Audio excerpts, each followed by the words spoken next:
Good afternoon, short story writers. I've had a few days off. It was great.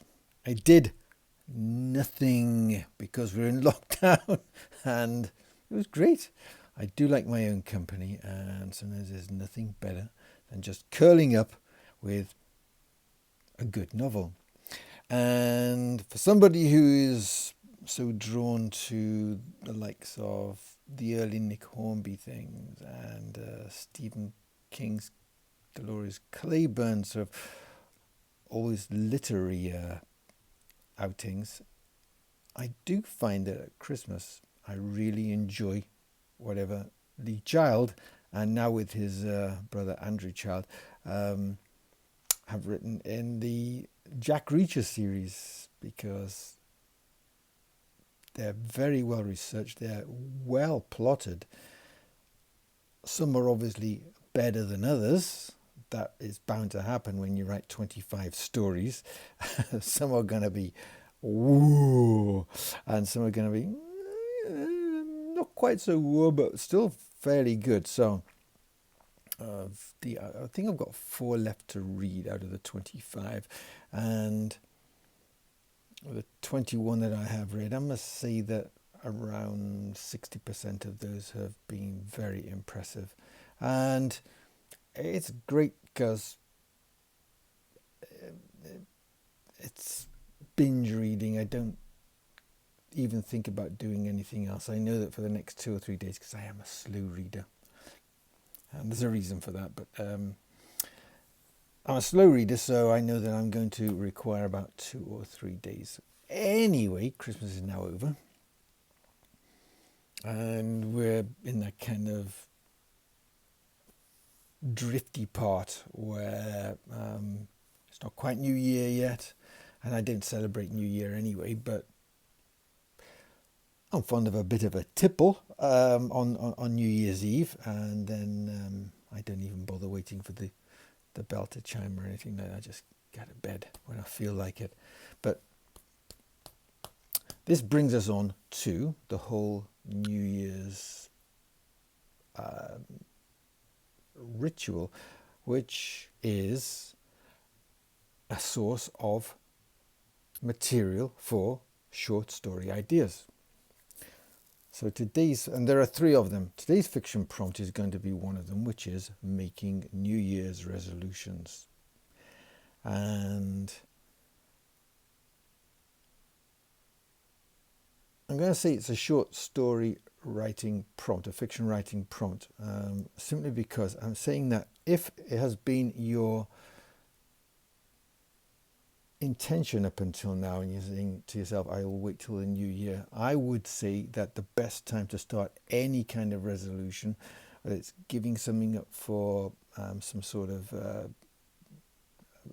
I don't know, Lent or anything like that, the best time to start is right away. Not even tomorrow, right away. The minute you feel that urge, that is like being a surfer on a wave.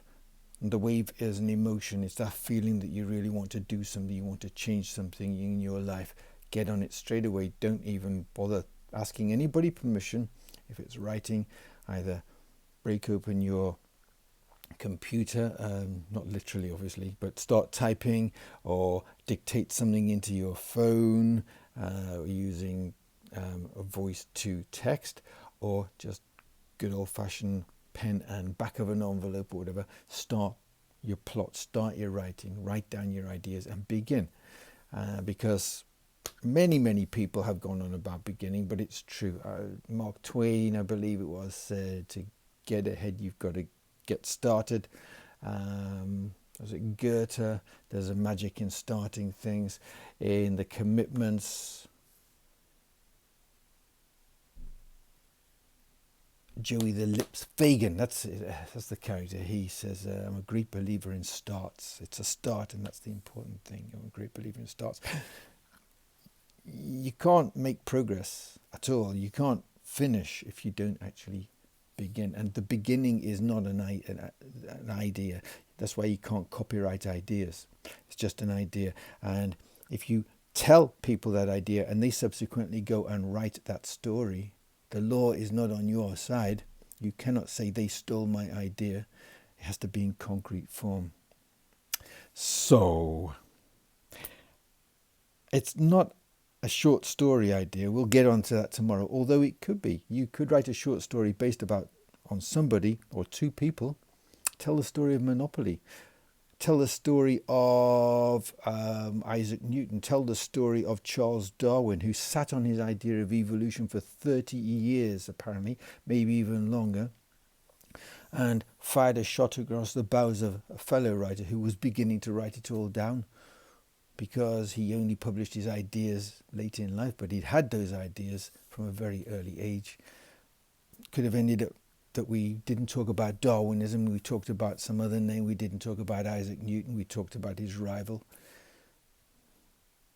Yeah. So, if you want to turn that into a short story idea, that's it. You've got two people, one shares his ideas or her ideas, and the rival goes on and he or she prints the story, develops the idea, takes the patent.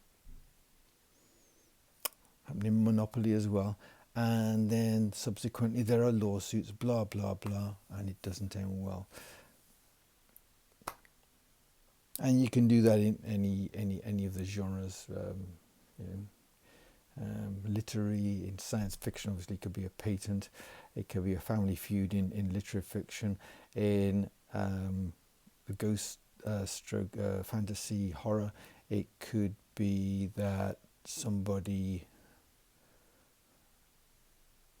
passes on a secret via a ghost, and the ghost whispers it to someone else, and then this causes resentment and a seance and sort of spirit slaying scene. And the same could happen in the thriller stroke action genres, where, just like Alexander Graham Bell apparently stole his ideas from the patent office, there could be a big revenge grudge. And that's 7 minutes and 19 seconds. And with that, I'm going to say I'll see you tomorrow, and until then, happy writing. And as usual, if you enjoyed this fiction writing prompt, give it a thumbs up, and if you think as short story ideas go it's terrible, give it a thumbs down. Night night, or good afternoon.